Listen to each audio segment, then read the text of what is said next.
جوانوں، جب انسان نزاع کے عالم میں مبتلا ہوتا ہے، جب روح آدھی اندر ہوتی ہے آدھی باہر ہوتی ہے، تو اس وقت انسان کو تین ہیبتیں نظر آتی ہیں۔ ایک، مرنے والے کو ملک الموت نظر آتا ہے۔ اگر وہ نیک بندہ ہوتا ہے تو ملک الموت اس کے پاس اچھی صورت لے کے آتا ہے، خوبصورت شکل لے کے آتا ہے۔ لیکن اگر وہ گنہگار بندہ ہوتا ہے، بدکار ہوتا ہے، سیاکار ہوتا ہے، تو ملک الموت اس کے پاس ڈراؤنی صورت لے کے آتا ہے۔ دوسرا، مرتے وقت انسان ان دو فرشتوں کو بھی دیکھتا ہے جو ہمارے دائیں بائیں بیٹھے ہمارا نامہ اعمال لکھ رہے ہیں۔ مرتے وقت انسان ان دونوں فرشتوں کو بھی دیکھ لیتا ہے۔ حدیث شریف میں آتا ہے کہ مرتے وقت یہی دونوں فرشتے انسان کی آنکھوں کے سامنے آتے ہیں۔ اگر مرنے والے کا شمار نیک بندوں میں ہوتا ہے، اللہ کے محبوب بندوں میں ہوتا ہے، تو یہ فرشتے اس سے مخاطب ہو کر یہ مجدہ سناتے ہیں کہ جزاک اللہ خیرا،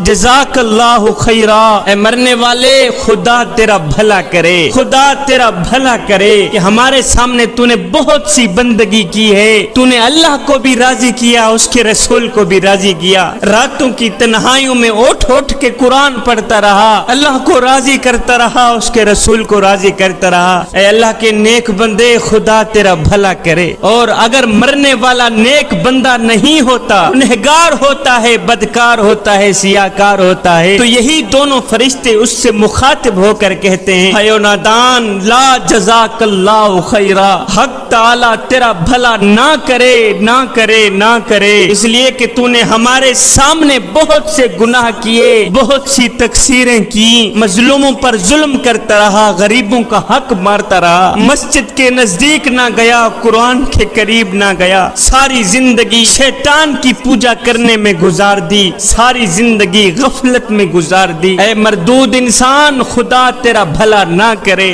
خدا تیرا بھلا نہ کرے۔ میرے حضور علیہ الصلوۃ والسلام نے فرمایا کہ مرتے وقت انسان کو یہ بات معلوم ہو جاتی ہے کہ اس نے جنت میں جانا ہے یا جہنم میں جانا ہے، اس کا ٹھکانہ جنت ہے یا دوزخ ہے۔ جو شخص نیک ہوتا ہے، متقی پرہیزگار ہوتا ہے، تو اسے ملک الموت کہتا ہے کہ اے خدا کے دوست، خدا کے حکم سے میں تجھے جنت کی بشارت دیتا ہوں۔ اور اگر کوئی گنہگار بندہ ہوتا ہے، سیاکار بندہ ہوتا ہے، تو ملک الموت اسے کہتا ہے کہ اے خدا کے دشمن، میں خدا کے حکم سے تجھے دوزخ کی بشارت دیتا ہوں۔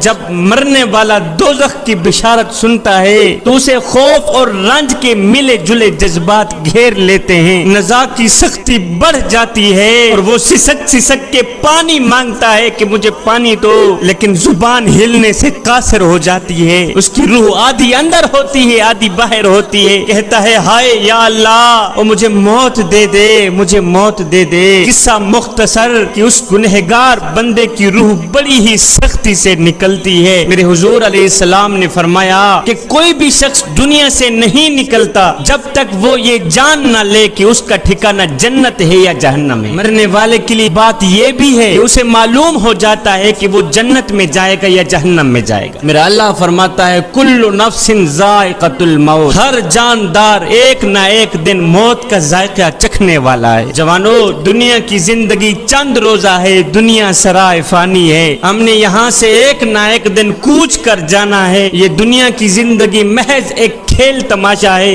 ابن آدم میرا مال میرا مال میرا مال کرتا رہتا ہے، مگر اے ابن آدم، تیرا مال صرف وہی ہے جسے تو نے کھا کر ہضم کر لیا، تیرا مال صرف وہی ہے جسے تو نے پہن کر بوسیدہ کر دیا اور صدقہ دے کر ساتھ لے گیا، بس یہی تیرا مال ہے۔ میاں، زیادہ ہائے ہائے کرنے کی کوئی ضرورت نہیں ہے۔ میرے حضور علیہ السلام نے فرمایا مجھے دنیا سے کیا سروکار۔ دنیا کی مثال تو ایسی ہے جیسے کوئی سوار گرمی کے دنوں میں سفر کرے اور کسی درخت کے سائے میں کچھ دیر آرام کرنے کے بعد سوار ہو کر چل دیے۔ دنیا کی مثال تو یہی ہے۔ ایک دن سیدہ عائشہ صدیقہ رضی اللہ تعالی عنہا نے میرے حضور علیہ السلام سے دریافت کیا کہ حضور، کیا قیامت کے دن شہیدوں کے ساتھ کوئی اور بھی اٹھے گا؟ میرے حضور علیہ السلام نے فرمایا ہاں، وہ شخص جو رات دن میں 20 مرتبہ موت کو یاد کرتا رہتا ہے۔ انسان کا ہر اٹھنے والا قدم اسے موت کی طرف لے کے جا رہا ہے، لیکن حضرت انسان کہتا ہے میں تو بڑے نفع میں جا رہا ہوں۔ اے حضرت انسان، آج تیری زندگی کا جو دن غروب ہوا ہے یہ دوبارہ طلوع نہیں ہوگا۔ آج کا دن گزر گیا، اب جو دن باقی ہیں وہ گزریں گے۔ انسان ساری زندگی سوچتا رہتا ہے کہ لوگ کیا کہیں گے، میاں لوگ کیا کہیں گے، اور یار لوگ کیا کہیں گے۔ صاحب، لوگ آخر میں بس یہی کہتے ہیں کہ انا للہ و انا الیہ راجعون۔ اے غفلت کی نیند سو کر 70 سال کی عمر برباد کرنے والے، 70 سال کی عمر ضائع کرنے والے، اب تو جاگ جا، اور تو دنیا میں ہمیشہ رہنے کا انتظام تو کرتا رہا، لیکن افسوس آخرت کی کبھی بھی فکر نہ کی، آخرت کی کبھی بھی پرواہ نہ کی، اور تجھے پتہ نہیں ہے قیامت کے بازار میں نیک اعمال کے مطابق ہی مرتبے ملیں گے۔ اگر اعمال اچھے ہوں گے تو جزا ملے گی، اگر اعمال اچھے نہیں ہوں گے تو پھر سزا ہی سزا، پھر شرمندگی ہی شرمندگی۔ چلو جو ہو گیا سو ہو گیا، اب جو دن باقی ہیں انہی دنوں میں اپنے کریم رب کے ساتھ اپنا معاملہ درست کر لے، پکی توبہ کر کے اللہ کا محبوب بندہ بن جا۔ اگر 50 درہم سے 5 درہم ضائع ہو جائیں تو کتنا صدمہ پہنچتا ہے، کتنی تکلیف ہوتی ہے کہ 5 درہم ضائع ہو گئے، اور نادان تو نے تو 50 سال کی عمر ضائع کر دی، ابھی تک تجھے خود پر افسوس کیوں نہیں ہوا؟ حکیم لقمان نے کہا تھا کہ گناہوں والی زندگی جینے سے تو بہتر ہے بندہ مر جائے، کیونکہ مرنا کوئی جرم تو نہیں ہے۔ اے بندے، اگر مردہ بول سکتا ہوتا تو چیخے مار مار کے تجھے بتاتا کہ ہونٹوں کو ذکر الہی سے بند رکھنے کا نقصان کیا ہے۔ ایک بوڑھا چیختا ہوا، چلاتا ہوا، دوڑتا ہوا ایک حکیم صاحب کے پاس آیا، آ کر کہتا ہے حکیم صاحب مجھے دیکھیے مجھے کیا ہو گیا ہے، ایسے لگتا ہے جیسے میرے پاؤں کیچڑ میں پھنس گئے ہوں، اور جیسے میرے پاؤں کیچڑ میں پھنس گئے ہوں۔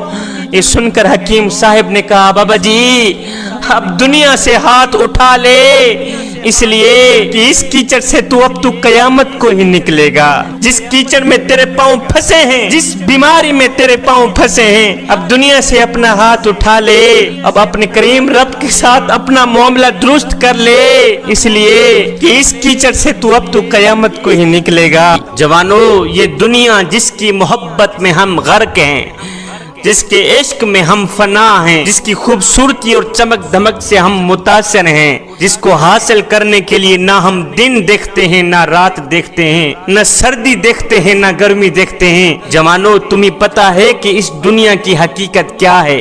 اس دنیا کی حقیقت کیا ہے؟ میرے اللہ نے قرآن میں ارشاد فرمایا ہے کہ لوگو، دنیا کھیل تماشے کے سوا کچھ بھی نہیں۔ دنیا کھیل ہے، دنیا تماشا ہے۔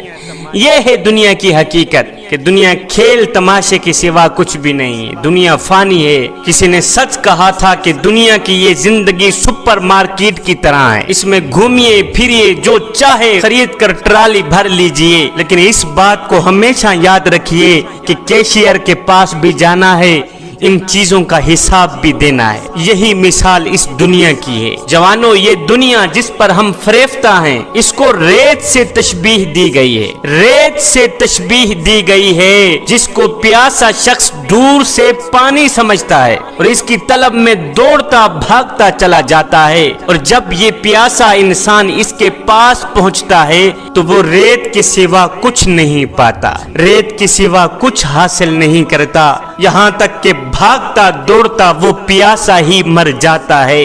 جوانو، یہی حال اس دنیا کا ہے کہ حضرت انسان اس دنیا کو حاصل کرتا کرتا مر ہی جاتا ہے۔ میرے حضور علیہ السلام نے فرمایا ابن آدم میرا مال میرا مال میرا مال ہی کرتا رہتا ہے، مگر اے ابن آدم تیرا مال صرف وہی ہے جسے تو نے کھا کر ہضم کر لیا، تیرا مال صرف وہی ہے جسے تو نے پہن کر بوسیدہ کر دیا اور صدقہ دے کر ساتھ لے گیا، بس یہی تیرا مال ہے۔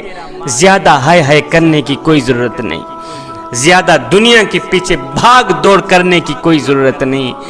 دنیا کے پیچھے بھاگو گے تو مارے جاؤ گے، دنیا کی محبت اپنے دل میں رکھو گے تو مارے جاؤ گے۔ جس شخص کے دل میں دنیا بس جاتی ہے، اس شخص کے دل میں اللہ کی محبت، اس کے رسول کی محبت کبھی آ ہی نہیں سکتی۔ جوانو، اگر دل میں اللہ کی محبت بسانا چاہتے ہو، اگر دل میں اس کے رسول کی محبت بسانا چاہتے ہو، تو پھر دنیا کی محبت دل سے نکالنا ہی پڑے۔